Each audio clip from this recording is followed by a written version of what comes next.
heard you wanna. I heard you wanna chat with your girl. Chat with your girl. Chat with your girl. Chat. Business and beauty, come and confess how you make your money and say yes to the guest. All right, guys, we have a special guest, Food with Soy. What's up, girl? Hey, Patrick. Thanks for having me on. I'm so honored to be on this. Thank you. Sorry, I had to get ready today. Oh my God. Oh my God, we're both wearing green. We are. Are you cosplaying as me? I am cosplaying right now, guys. You guys can't see me, but you guys can definitely check it out on the YouTube channel. Say Yes to the Guest. I am in cosplay in a blue wig.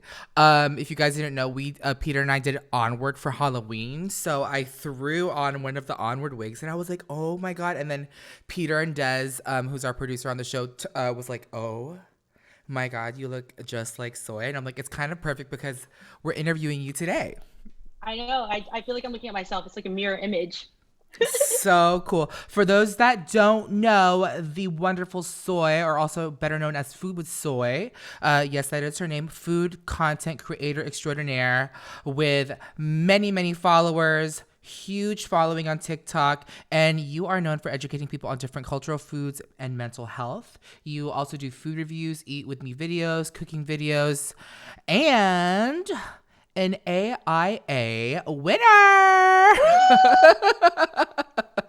Oh, you made me sound so good, Patrick. So crazy. So welcome to Say Yes to the Guest. I want to talk about like your journey, like success, making it on social media, because I think your come up is very fresh, very new. You're still trying to wrap your head around it, yeah? Definitely. I mean, I've been doing the food thing for like quite a while, since like 2014, 2015.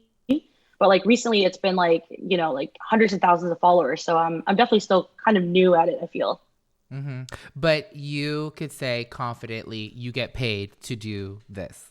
Oh, I honestly, I'm living the dream right now that I didn't even think could be a dream. I'm like, literally, this is my job. I get to eat and like share food with people. And that's my job. That's amazing. Mm-hmm. Mm-hmm.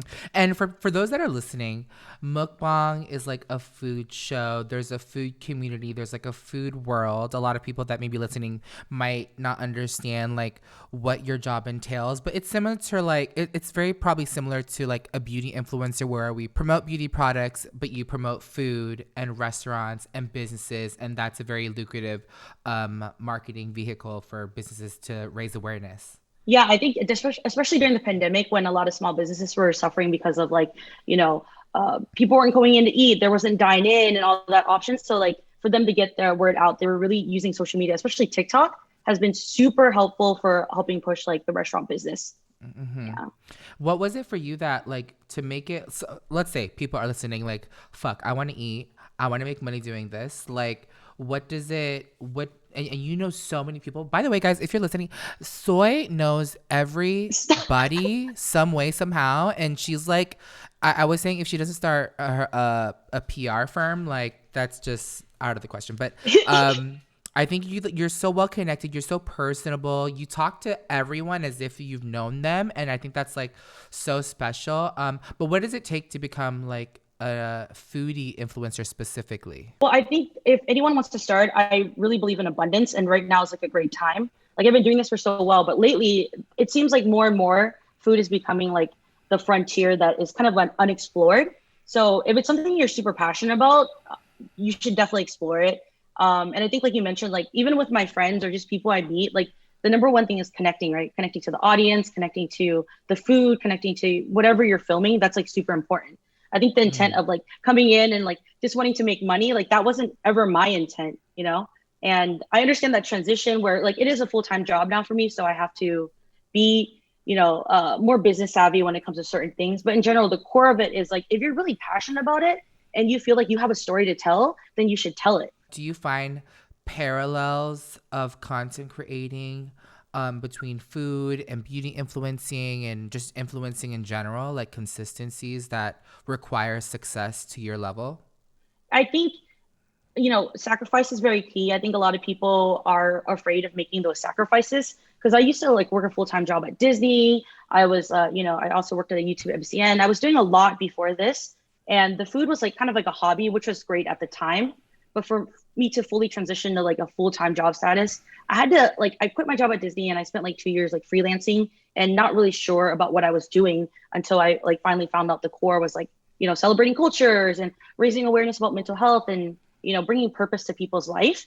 And sometimes it takes like a lot of trial and error. And I think a lot of people come into things thinking like, okay, this is it. I'm going to come in with this idea and this is what I'm going to make. And then when it's not fun anymore, because that's their purpose, right? Fun or to make money, or they're not generating that, they want to quit. And I feel very lucky because I think I could have probably quit at any point. But I just stayed real authentic to myself. And I was like, let's just keep going. Even if we see like super viral trends, like I try to incorporate them, but they're not the focus of like my content. Is there like a story that like sticks out to you that stamped it like, I'm gonna fucking do this because of this? Was there like a turning point or a story that you could share? Sure. I mean, for me, like I grew up feeling like you look at me and you don't see like the average like Asian girl, right? Like I never thought that I could be on camera or like the face of anything, just because I was like, oh, like why would anyone like really want to like connect with me? I guess I can say it now because I like signed the NDA, but then the pandemic happened. But I was like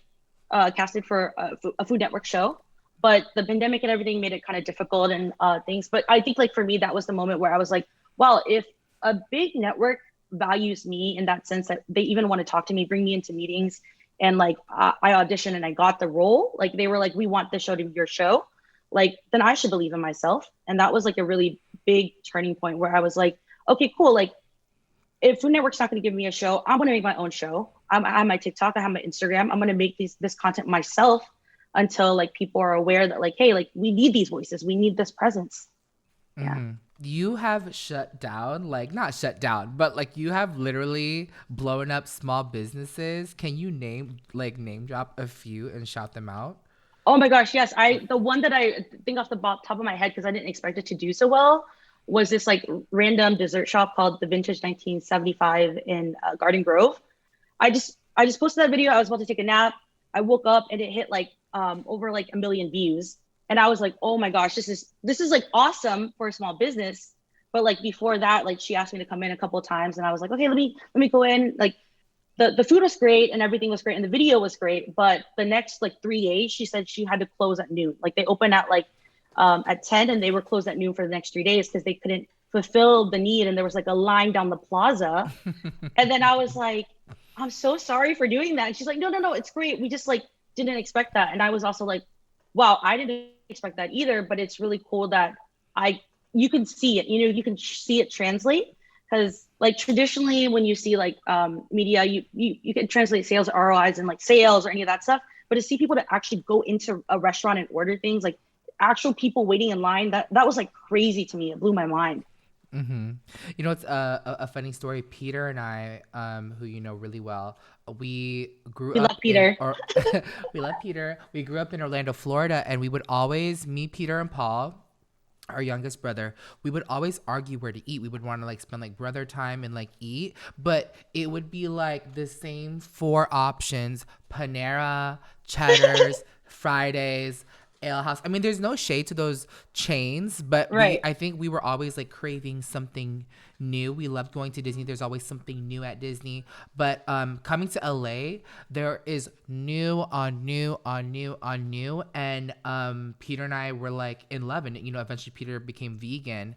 And when the moment I knew food was like a thing or could be a thing is that when I started going to this food weekly gathering called Smorgasburg, where they have a bunch of different small businesses come together.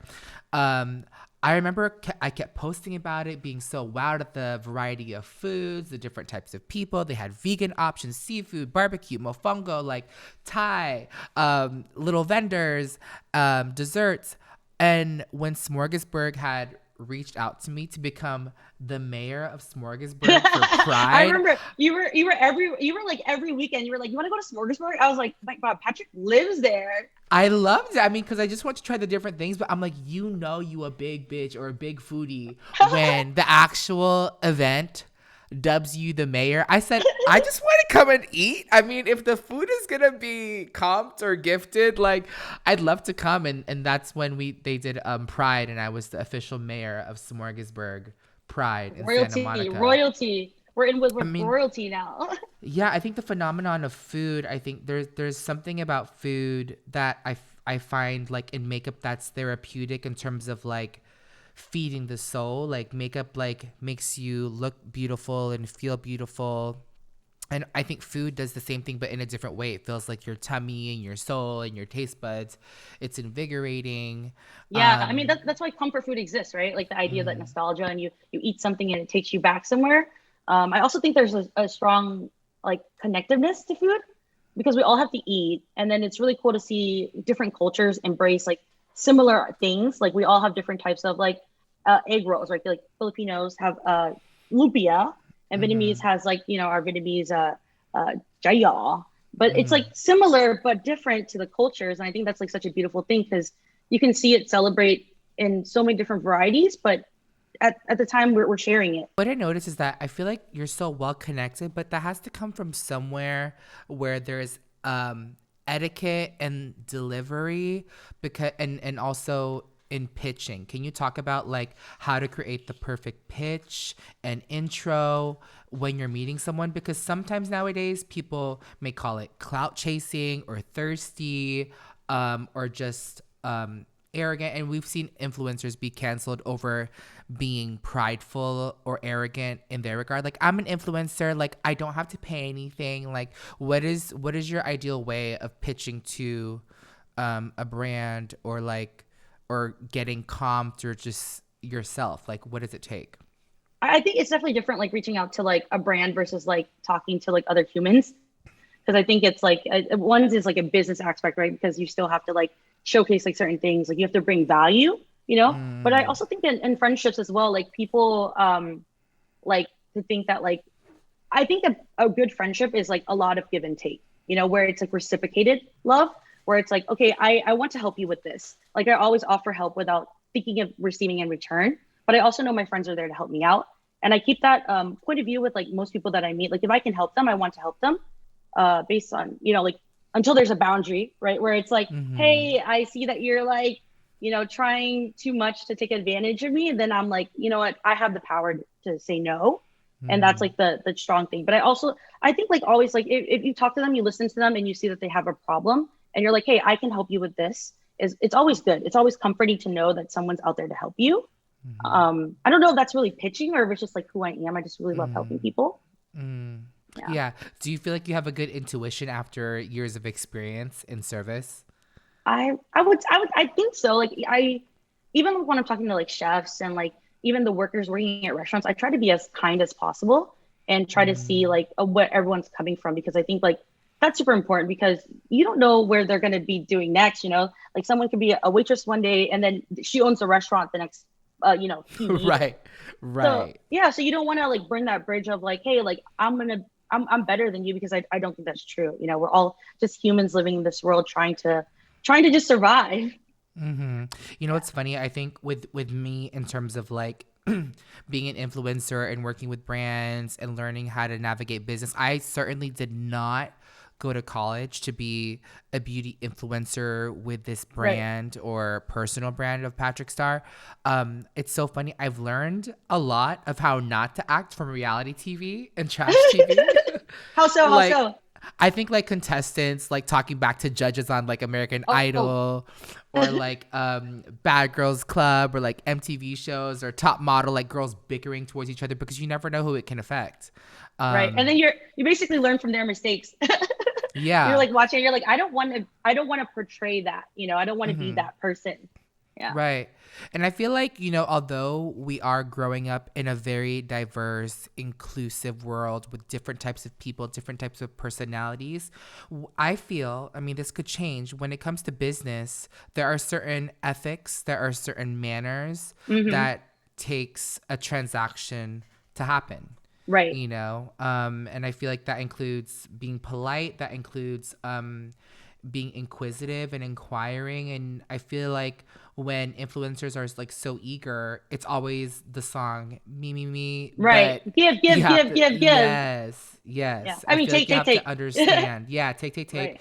But also I feel like you have to understand the business. Is there like a successful partnership that you had like it doesn't have to be like a paid partnership, but a relationship that you were surprised and that has come to fruition that's a personal one to you?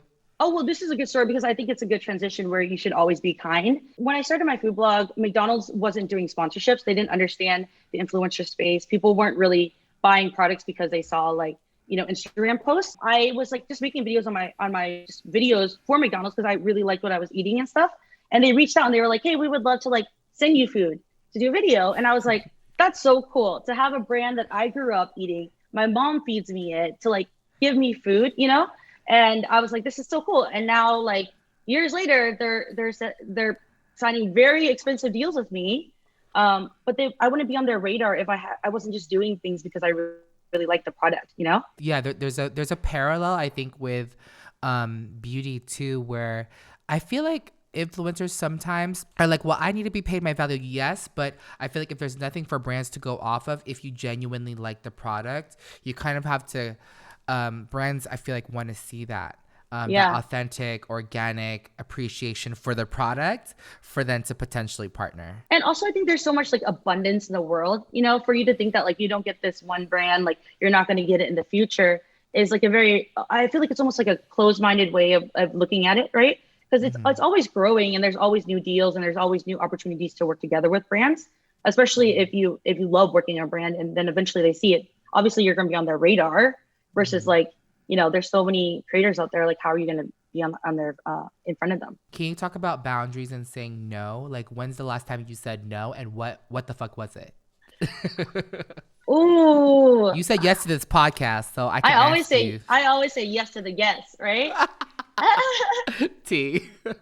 What did I say no to? I feel like I've had to learn to say no during the pandemic a lot, like going out and doing all that stuff. So now it's become better. Before I used to say yes to everything. Like I was at every single event, I was at every single birthday thing, and I had almost like a fear of missing out, where I was like, oh, if I don't, I was like, if I don't do this, then like this friendship is gonna end. And I realized that's not why people are friends with me. They like me, and that's good enough. So I've learned to like, I've become more introverted, I feel, because of the pandemic, and I'm like, oh, like I don't want to go out tonight, or like, maybe next time. And there's always ways to like make up for things. So I've been saying no, I feel like, to going out and like doing things that drinking. I stopped drinking for the last like at least like half a year, almost a year. Yeah. Wow. And it's been really easy saying no. I just been like, oh, I don't really want to do it. So it's an easy no now. Before it was like, oh, I'm not sure if I don't want to do it, or if like I'm social drinking, or if I want to drink it. So yeah. What discipline does it take? Did it take, and what is it gonna take for you to continue to grow as a major food blogger? What do you feel in your bones that you're doing now that's gonna take you to the next level for anyone listening? I think definitely continuing to like build my community and really like try to connect with everyone is like my main goal. And like making content that really not only, I think of it like purposeful, like how does it reach my audience? Like what value does it bring? Like, am I educating people on a new culture? Am I educating people my culture? Am I talking about mental health and helping someone out that way? So I try to be kind of like very purposeful with my content, just because before I was really driven by like fun, like the idea of like, oh, I'm just going to go out and do things. And I had to learn the discipline with like, hey, like if I'm always out doing things, then I really can't even focus on the real content that I want to make. So it's been a lot of like shifting, and I feel like I'm still growing, and I talk about that a lot. Like we're humans, we're always evolving, we're always growing. So I'm okay with like my mind changing. Like maybe today I'm like, I just want to make this type of content.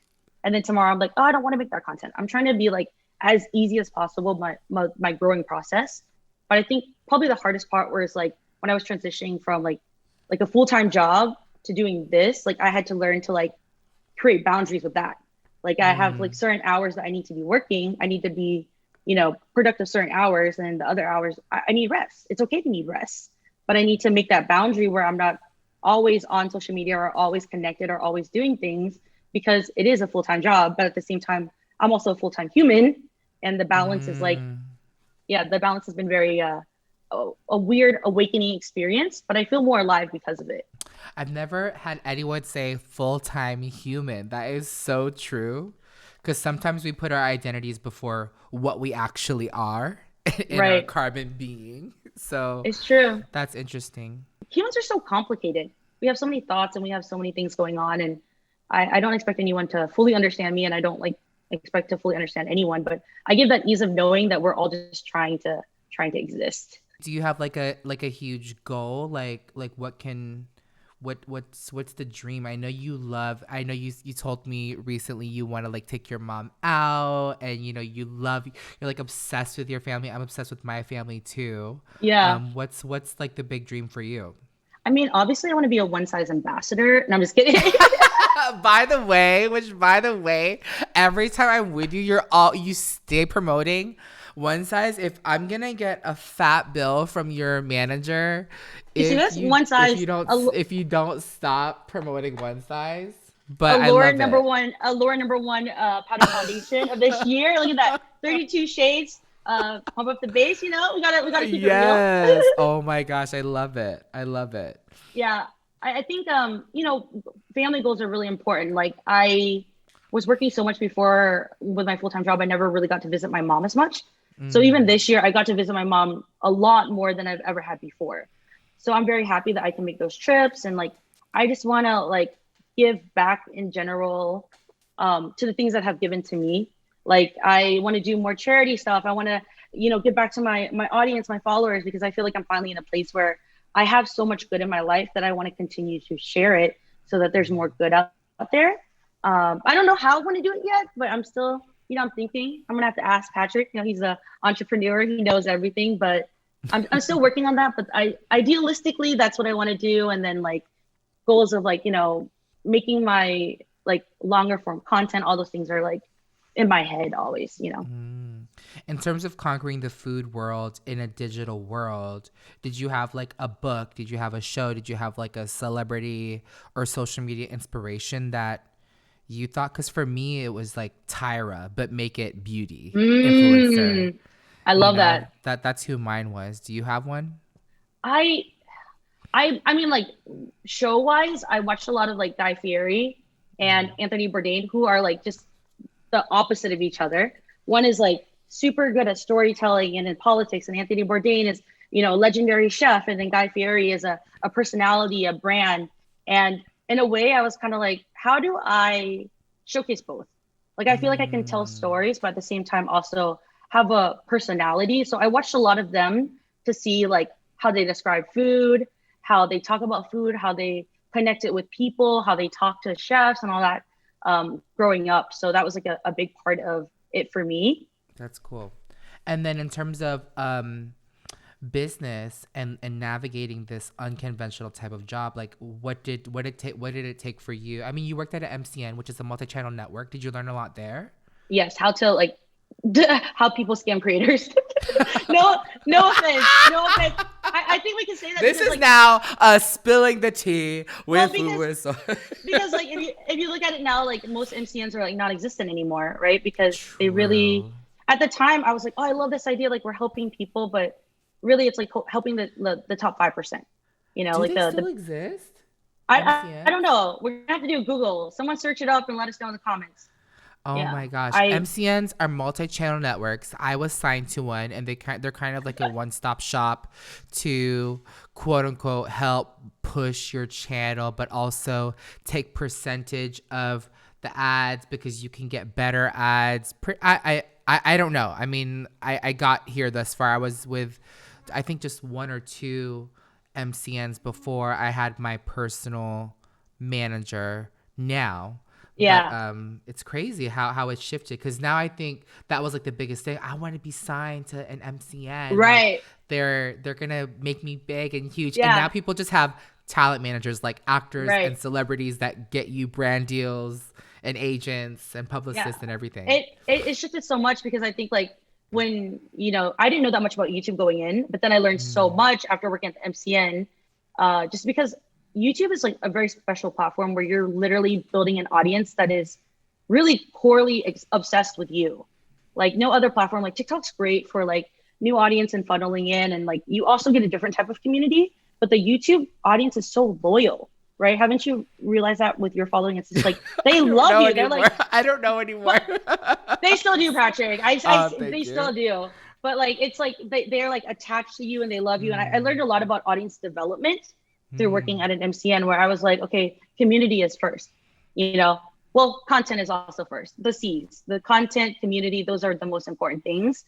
And I learned a lot through MCNs, because that's really what I saw success from the creators that I worked with. I was like, yeah, they have great content, but they're also building that connection with their community. So for talent in the field, manager without management, what is your biggest advice to people out there that want to get to your level where you have like people on your team? I definitely think connecting with other peers in the space, being a part of that community. So if you're in the food world, you know, when I first started, I just came from Florida. I didn't have any friends, and I just started like adding all these food bloggers, and I was like, I just want to see the content they're making and seeing where they're going to, so I can learn. And then eventually, like, they were like, oh, I really like the content. Let's meet up. And I was like, oh yeah, let's meet up. Let's be friends. And they're still my friends now. Like we have like a chat, like I have a Foodies Union chat with a couple of my close foodie friends, where we talk about like openly about like, hey, Jack in the Box is giving me this rate, you know, like what are they giving you? Like, what is the terms? Because like we're in a space where like before, management for like food content creators is like a very new thing. Like I'm very happy with my manager, but not everyone has management still. And it's a very big step. It's not like an easy decision you make overnight. You have to find the right person. You got to connect with them, and you got to trust them. And it's hard. Like you don't want to, when you're used to building something yourself, how do you let go of that, you know, 100%? Yeah, I remember when I signed with my manager, who's been my manager my whole entire life as Patrick Star. I remember me and Manny, I talked about it in our podcast. We, on my birthday, 2000, I don't know, 14, we were like, okay, are we going to sign this? And we had the contract, and we literally were on the phone, and we clicked send in like 3, 2, 1, send. And it was such a big deal, because I was like, you know, I don't want to get screwed over. You know, you hear these crazy stories. I have had influencer friends that have been in very, very tragic situations in terms of business that I feel very bad for. But I feel like it takes trust. I feel like it takes confidence to know that you're the talent, and this has to be a significant relationship that you both have to put effort into. And that has to be set from the beginning. Exactly. I agree. And I think like a lot of times, like friends that come to me now, they're like, oh, should I get a manager? I'm like, if you're still questioning if there's value in having a manager, then maybe it isn't the time to get a manager just yet. Because you have to open up that space, right? Like I one of your famous lines is like, life opens up when you open up, right? And that opportunity doesn't come if you're coming into any type of relationship with the idea like, this is not going to help me, I know better. And I used to be like that. I used to think that like, I know so much already. I worked at an MCN. I understand the management part. I was getting, you know, I can handle all my deals, and I couldn't be happier right now with my manager, because he is doing everything that I thought I could do, but even better, you know, and having that open mind that like, there are people that could do things for you and help you grow is like very important. Yeah, I remember a quote from Megan Batoon, who was a guest on Say Yes to the Guest, and she's a fellow YouTuber. She said something that stuck with me like to this day, that she took from, or she took source from somewhere else, someplace else. She said, if you want to go far, go together. If you want to go fast, go alone.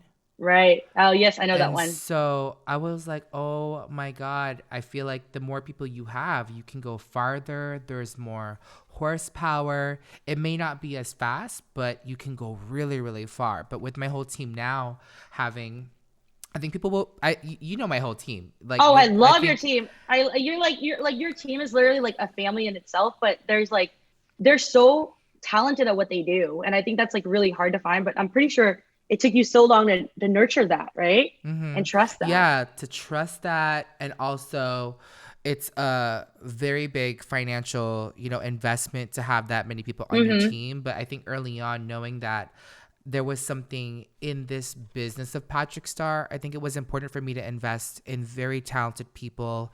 Everyone on my team was a rookie. Now we are professionals fucking with huge brands, you know, apart from one size, but with people like Sephora and celebrities like filming in my studio here where I'm sitting right now with Jessica Alba sitting in this chair, or Tyra Banks. And we're like, they're working with us. Like Peter's on the camera, Des is like editing the video. They want to work with you, you know, they're like, this is Star Studios. This is the Star team, you know, but taking that first step of like, hey, I'm gonna like invest, and in all terms, you know, like financially or even like time and effort, like building that relationship with your team, like, hey, like we're gonna make something big, we're gonna do this together, is such a huge investment that I think a lot of people are afraid to make because they're like, I don't want to invest and then get screwed over. You just have to like kind of gauge, you know? I think for anyone listening that's a small business or wanting to like get more support, I think for me, when I started YouTube by myself on my own, I remember I was wearing every single hat: editing, producing, directing, acting, doing the makeup, doing the hair, like everything. And then I realized, what are my weaknesses and what areas could I grow? And then that's when I had Peter come in. I was like, I need help filming. I need help with someone doing emails. And then it was like Fabian. So I think even if it's just one person, because a lot of influencers and friends are like, I need an assistant.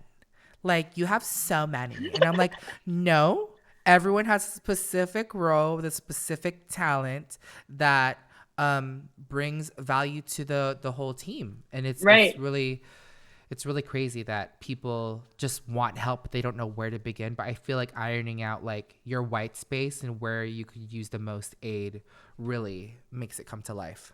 And I think it also, we go back to bringing value, right? Because I'm sure working with you and working on all this, they're learning a lot and they're growing in their own ways. Like, you know, like Peter, he didn't know anything about like cameras and all that stuff. Now he's like, I go to him for advice. I'm like, hey Peter, can you help me figure this out? You know, or Des is like, and with her you're own the podcast. one with like, I love that. Adobe partnerships. I know. I was telling Peter, I was like, hey Peter, can you like just like do the thing on the side in the live stream if someone's asking you about encoding, and just like pretend you're me. I'll be right here like this, and then you're just like. And he's like, I guess that's a no.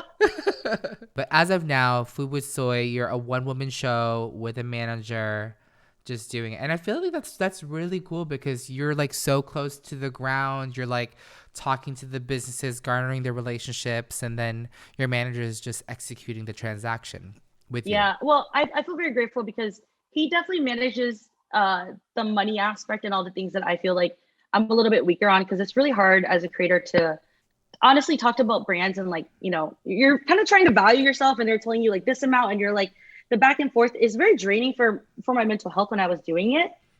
He gets to do that, so I get to do the fun stuff, which is like help support small businesses or like do my mental health videos, or I'll spend more time doing the things I want to do. So yeah, I feel very blessed because it's great. I'm a one-woman team with a great manager.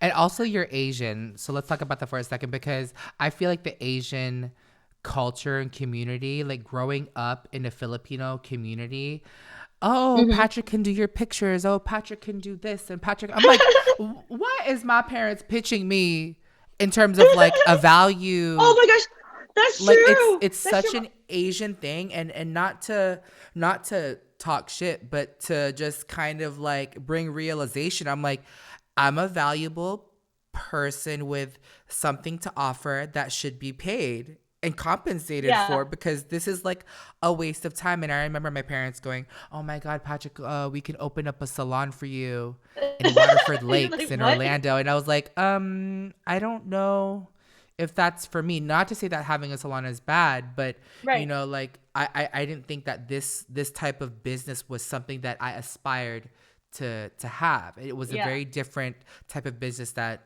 they've never before seen. Right. I think like a lot of times creators, when they're like growing and stuff, they try to capitalize on everything. And I think it's fine to like not be a part of everything. It's very fine to reserve your space. Like everyone's always like, do you want to open a restaurant? Do you want to open a boba shop? You love boba? And I'm like, I can help people run their business. I can help consult, but I never want to own a restaurant. If anything, one of my goals is for my mom to have her restaurant, you know, so I'm building everything so that my mom can do that, because that's what she loves and that's what she wants to do. I don't want to do that for the rest of my life. And I'm okay with not doing things, even if I see other people do it. And I think like, that's really important, is like to be authentic to like what you want to do. And I think like you not wanting a hair salon is like super valid. Like there's nothing wrong with it, but also like, that's not what you want to do. Like, why would you spend extra time and energy cultivating that? Are you promoting your consulting business right now for 2022? I'm not taking clients right now, but I have friends that I could transfer over.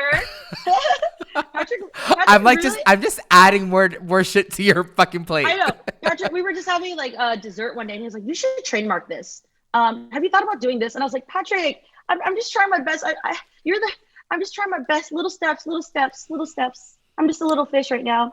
I love it. I love it. I think it's just so natural. I'll be like, "Oh, what if you had this business? What if you had I that? know. What if you had this?" It's just like fun. Like I know. Legos I to love me. it. You're just like, I'm just like, dang, Patrick Star is always thinking of branding and always like, you should have your own little marketing PR situation, Patrick. I mean, one day. I See? have consulted. I have consulted with businesses too. I mean, this is a huge brand that I've consulted for in the past. It's Tatcha, the Hmm. skincare brand. Early on, Vicky, before she sold her brand to Unilever, was like, "Hey, I want you to be a consultant. I want you to help me Hmm. invade the influencer space." And this was in 2016 that I was Right. reached out. And I worked on with them for a year on social media strategy, helped with the Yoli Glow program, and it Hmm. blew up. Yeah, It it's just was so everywhere. Doing crazy. facials for everyone. Do you have your brothers or siblings like wanting to be foodies too? No, they don't really. I think like it's very interesting because my family in Florida Uh, doesn't really know what I do. Like even my mom, like I what? finally told her. I know I finally told her I quit Disney like during the pandemic, and she was like, "Oh, if you need to come home and live with me." And I didn't tell her I was doing this full time because she doesn't know any of this at all Mm, because she doesn't really use social media. So I don't tell her because she's also a single mom, like 6 kids. Like I didn't want to be like, "Hey, mom, I'm doing something creative with my life, and I'm quitting like a stable like 9 to 5 job to like do this like fun food thing that doesn't, in Florida, it's not like that in Florida. Like you can't make this into a career right now in Florida or maybe like mm, in Orlando, maybe, but I live in a small little city. So mm. I didn't tell my mom. And then recently she saw that I was nominated for the awards and like her friends like sent her videos like, "Oh, is this your daughter?" Like on TikTok, because those videos do really well. And then my mom was like, "Oh, what is this?" And I was like, "Oh, it's just a video, mom." She's like, "Oh, can you do this for like one of the restaurants like that she's friends with?" And I'm like, "Yeah, of course, mom." But like she doesn't understand that like this is my full-time job now. And I'm like, I don't know how to tell her that because I think it's a lot like for her to Oh my God, I feel like she would be addicted to TikTok and social media, and I feel like it would give them breath and like yeah, fresh maybe, perspective. It will, maybe. it will. You know what's so crazy? When I moved to LA, I remember I was like, "Okay, Peter, you have to live with me in LA." And Peter was like, "Oh my God, I just graduated college. I work here." He worked at a sushi place called Says Hi, shout out. And I was like, "Peter, please." And I was like, "Oh my God, my parents are left with now one child. They're gonna flip out." Paul. So, and Paul, then he was going on tour for drum corps because he does color guard. And I was like, "Oh my God," like I felt like I just uprooted and like moved. So what can I give them to feel somewhat connected? So I had Right, Paul and Peter kind of like, and also me, help them explain what social media was and how right. we make money, not how much money, but like how we make money and how we survive and how we pay our bills, to give them like peace of mind as Filipino, And your mom immigrants. is, and now your mom is like her own little influencer in her own Yeah. right. Yeah. I feel like your mom would be interested too if you gave her a little bit. Maybe I'll think about it. I think there's like a lot of things about social media that like I feel like my mom's mental health is always like my number one priority. I'm always like, dude, Mm, when you have 6 kids, like maybe when my little brothers are like about to, leave the nest, it's time for my mom to like share her stories with the world. And I include her in my videos. So she loves like mm, sharing her stories, but she doesn't know where they go or what it does for other people. And mm, I've been like, "Oh, mom, like someone made your recipe," and she's just like happy, and that's like enough for her. Like she doesn't need to know like mm, all that. And then, but I think like like I recently got like a good amount of money. Like I've been making more than I ever have finally. And I was like, I want to buy my mom like a new stove, a new fridge. And I told my mom that. She's like, "No, no, save your money. Like, you don't have a job right now." And I'm like, "Oh my God, oh my Oh, God." I don't, my parents be doing I, that. I know. It's like, I think it's the immigrant, right? Because they're immigrants and they came to this country with nothing. So in their mind, it's like, they don't want to take from us because they feel like we have nothing. But they Hmm. gave us everything. So we want to give them something, You know, True. that's how the cycle is. And I had to tell her mom, I want to do this for you. Like that talk we had the other day where you were like, I had to tell my mom this. I had to tell my mom like, mom, I got like a really big bonus. Like I really want to like buy this for you. And then she was like, okay, like you can do it. And I was like, that made me so happy, you know? And I was like, such a rewarding moment, but I still didn't know how to explain it to her. I was like, I just Girl, happen you know to what I do? I have more just skip money. just skip a step and just be like, I already did it. I did it. Yeah. I did it. I'll Girl, take don't it. do it. Because the parents are that audio. Girl, Right? don't do it. Girl, I was just Still thinking do it. about it. I did it. I just jumped to the I did it with my parents because I remember when I was remodeling their kitchen or taking them on a trip, me and Peter already fucking knew that they were They gonna wouldn't say accept it. no. And there's a saying in Tagalog like sayang ng kwarta. It's like it's a waste of money, a waste of money, a Uh-huh. waste of money. But I'm like, I had to explain to them. I had to sit them down and they kind of like almost like an adult, and I had to tell them, listen, this is very disrespectful if you tell me that I'm wasting Mm-hmm. my money when this is a gift. Ito ng regalo. This is a Yeah. gift for you. So don't shit on my gift because Yeah. that's going to hurt my feelings. Do you Yes. understand? So they were like, okay, fine. Thank you, thank you. They're always very grateful, but I feel like they're just so used to that like system in their mind to Right. like not receive, and I don't know Right. if it's like an Asian Filipino thing or cultural thing. I mean, I think it's like consideration, but in general, like Yes. amongst like the Southeast Asian, the ones like very geared towards family, we don't want to like create that burden with someone else, right? Like Right. In Vietnamese, we say it's like we feel like what's the word? Basically, it's like I don't feel comfortable having you do that. Like when you go over to someone's house and they offer you water, and my mom would be like, "Don't ever take any water," and I'm like, "Mom, I'm thirsty," you know, We walked 10 like blocks. I know, you know what I mean. But like it's like I had that mentality growing up, and then I also had a hard time receiving until recently. Like actually, Fabian, great words of Fabian. He was like he wanted to pay one day for a meal, and I was like, no, Fabian, it's okay. And he was like, don't block your blessings. And I was like, wow, that really hit me because I was like, yeah, if people want to give to you, and like support you, and you support them, then why am I blocking that, right? And I'm like, wow, I'm slowly unlearning what I learned as a child, where I was like, no blessings, no blessings go away. And now I'm like, oh, I'll embrace it. Like I'm thankful, I'm grateful. You blessed me with this, and I wanna keep blessing too. You know? Yeah, totally true. I think that's something that, I've had to learn over the years in terms of value and self-worth because I really didn't have like a guide, not even with my Mm-hmm. parents, in terms of how to navigate the Patrick Star Right. career and business. And I feel like it's a lot of trial and error, but like also being empathetic and also trusting other people, but learning how to trust other people. I literally asked, Jamie Kern Lima. She's the founder of It Cosmetics. Mm-hmm. And I bumped into her a few years ago at Soho House, and she sold It Cosmetics for over $1 billion. Wow, we love a successful And woman. We love that. literally amazing, such an inspiration to me and thousands of people.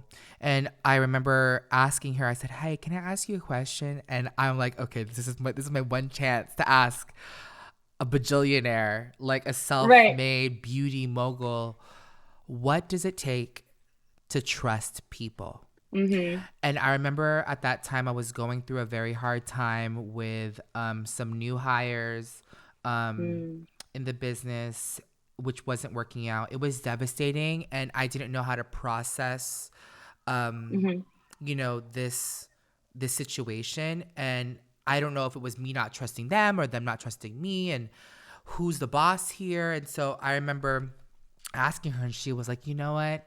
She was very honest and genuine. And I feel like that's a good question to ask anybody in business. Like how do you trust and Right. stuff like that. So she said, the way that I trust is through my faith. And I was like, Mm-hmm. amen, sister. Like, and so from that day on, I've been praying, I've been, meditating, I've been taking time to have breath and grace for Right. myself too, to Mm-hmm. understand these decisions. And I feel like when you're moving so fast or growing so fast like you, I feel like having friends in the industry, talking to them, you kind of have to have what I call an emotional emergency plan. Ooh. And I've taught this to some influencers too, but I mean, this could go for anybody going through work stuff. Like, you have different groups you consult with. So if Oh, you are 100%. going through a business situation, I'll talk to my personal friends and get their opinion. And it's totally personal because I'm empathetic to the situation.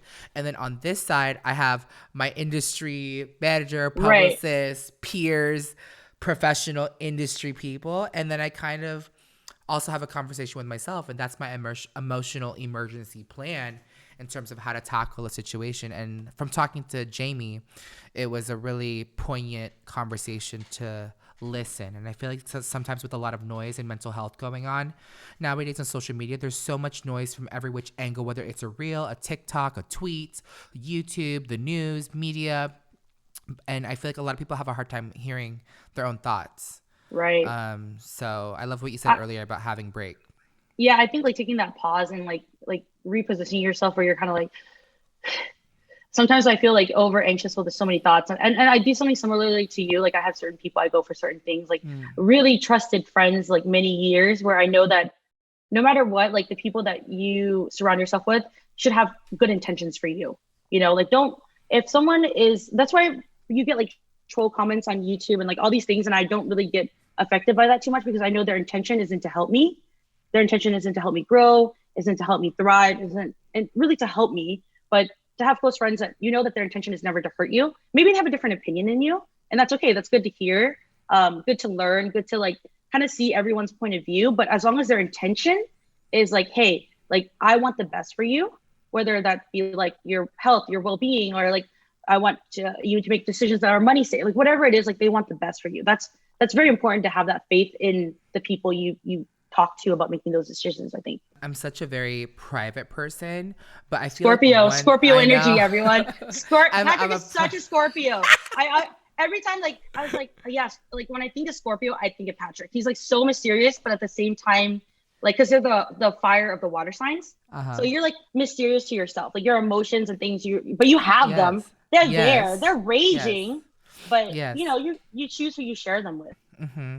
I think one piece of advice that helps me come to a decision, whether that's professional or personal decisions that are huge in my life, is when I talk to certain people, whether that's my personal friends or my peers or business friends, I set the intention at the beginning of the conversation, whether or not I want to hear their opinion back, or if I'm just there to vent. Yes. So I tell them at the very beginning of the conversation, hey girl, I got to vent to you. This is it. I'm not looking for a decision right now. And then they kind of understand how to reply to me to make sure that it is an appropriate response. Because sometimes I'm like, I need help. I don't know what to do.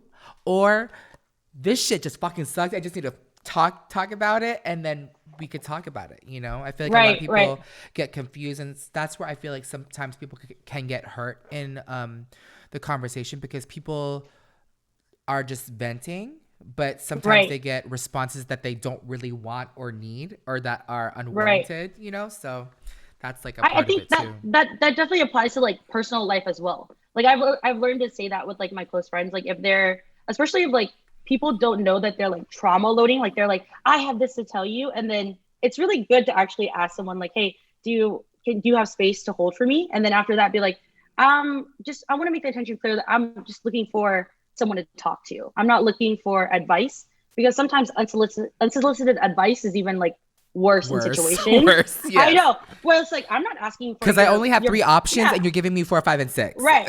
I'm not asking you to like help plan out my career. I just want you to be like, yes, that is true. You're right. Your feelings are valid. Like I just need that, you know? Yeah. And I feel like as the oldest sibling, you know, I have oldest sibling trauma, like responsibility. You know, we have to be the oldest sibling. And so I feel like I'm guilty of being that person that may overstep also too, because I want to help the person so bad. Right. I want to give advice so bad. I'm the oldest sibling. I'm the breadwinner. You know, I want to help. This is how I got here. This is my example. And sometimes I just need to listen to the person and understand like, oh, like, so what do you want to do? Do you want advice, or do you want to just take it like relax? Do we go get a bite to eat? Do you want a drink in West Hollywood? Like where should we go from here? I love that. I love that you like learned that, because I also think like, because I'm the oldest sibling and I I remember my brother he's like, oh, I'm like dating someone, and he was like trying to tell me about it, and I was like, well, did you get a job yet? Have you been like, you just graduated? And then my cousin was looking at me, she's like, your brother was trying to share something really personal with you, and you just like shut him down. And I was like, oh my gosh, I literally didn't even know, like I'm so good at listening to like my friends and like. But when it comes like, to wow. family, right? I know, because you want the best, and sometimes even if you want the best intentions for someone, you also have to understand that boundary of like, hey, like what is it that they also need? That space, or they need that boundary. Like it's really, dude. I told you since the beginning, humans are so complicated, and we're always like assuming things about people, and it's better to just communicate outright. Like, oh, you want to tell me this about your life? I'm so sorry I shut you down. I told him that. And he was like, oh, it's okay. Like, I just wanted to, I was like, oh, no, tell me more about it. Tell me more about it. And then he told me, and I was like, oh, I feel less like a jerk. It's not like I had bad intentions, but at the same time, like that overbearingness was like a lot. And I feel like the older we get, whether we're in our teens, 20s, 30s, 40s, and as we grow, we have to kind of like adapt to the new in terms of how to transmit and receive information too. Yeah. And I think at the end of the day, like, it's really good to know that, like, no matter what anyone's thoughts or anyone's actions is, we have no control other people. We have no control over anyone. We only have control over ourselves, our responses, what we're doing, what we're feeling. We can process all of that, but like, you can't lay out the future for your brother. You can't be like, this is what you should do. You can do that, but that doesn't mean he's going to do it. So we can't have that idea in our mind that like we can control other people, because that's like an ego attachment. Like the idea that I can control everything. It's you want to, because maybe you're used to having that position growing up where you're like, I'm the oldest, I'm the lead, like everyone should, follow my lead. But at the end of the day, they have to make their own mistakes, live their own life, and figure things out for themselves. And if they need help, open that hand and be like, hey, like, I want to help you. But if they want to figure out themselves, give them that space, because it's what they want to do. I like how we started talking about food and then talking about communication and mental health and then family and how to deal with our emotions. Like, just food for the fucking soul. Yeah, we definitely talked a lot less about food. We can talk back about food if you want. I'm always down to talk about food. And just me giving unsolicited advice, you're going to start a page called Soul with Soy and talk about soul giving and receiving. And then you have Food with Soy and so on and so forth. Basically, I'm saving the Instagram name right now. I feel like every time I throw an idea, I'm always stressing you the fuck out. I'm like, oh my god, she hates me. Peter, can you reserve that for me, please, Peter? Thank you. Calling the lawyers now. Well, we're both always doing the most. We have a segment called Doing the Most. They're rapid fire questions. Are you ready to play? I'm ready. Doing the most, bitch. Who do you think is doing the most? Wow, I'm not really rapid right now, huh? Yeah, more like a tortoise. Doing the most in what? Oh, this is supposed to be right. Yeah. My mom. Oh, your mom. Yeah. Yes. Like single mom, 6 kids going through with COVID and like surviving and being happy and doing her best, just cooking it for the church. Like, she does the most and more. Love it. Well, blessings coming her way. Wink, wink. Yes. What means the most to you? My identity and like my purpose in this world. Amazing. When were you the most messy? Ooh, I think July 4th, 2017. There's some videos out there where I saw myself and I was like, ooh, I am never, ever, ever doing that again. Was this in LA? Yes, it was. Sydney was there. It was like our little Sydney Black pool party. Yeah, I was just like, I jumped into the pool with clothes on. I was like, so, but you don't know that until you like see yourself in that level and you're like, dang, I can't do that anymore. But it was a good learning experience. Well, I can't wait to celebrate with you July 4th, 2022 to reenact it. What is the most expensive thing you have? I actually don't buy a lot of things. I feel I guess like I invest a lot in like camera gear and things like that, but I haven't been using any of it. So I guess like my electronics, like everything's like a phone now, right? Because then people are like, how do I make content? They always ask me like, what camera should I get? And before I used to like give like I use this Canon, I use this. But at the end of the day, I was like, whatever is sustainable for you to make your content is the most important. If you're not going to pull out a DSLR to film all the time, then don't get a DSLR. Even if the quality's great, then don't get it. So like, I guess my phone, like I want to buy the new iPhone. That's like pretty expensive too. So electronics. Electronics. T. Well, thank you so much, Soy, for coming on Say Yes to the Guest. You are a success. Where can everyone find you? You can find me on Food with Soy everywhere, all platforms, TikTok, Snapchat, Instagram, YouTube, everything's Food with Soy, one name, one brand. Because why? Makeup is a one size fits all. True. Well, I love you. Thank you so much. If you guys want to check her out, be sure to check Soy out everywhere. If you are craving something yummalicious and just want to curb that appetite quick, she has the most amazing food content. Thank you so much, Soy, for coming on. Say Yes to the Guest, and I will see you in an hour. I'm just kidding. It's probably soon. Thanks, Patrick. Bye. I hope you enjoyed this episode of Say Yes to the Guest. Make sure you subscribe to this podcast and follow at Say Yes to the Guest on all social platforms. Remember, you are successful. Now go out and be the bad bitch you truly are. Can't wait to chat with you next time. Bye.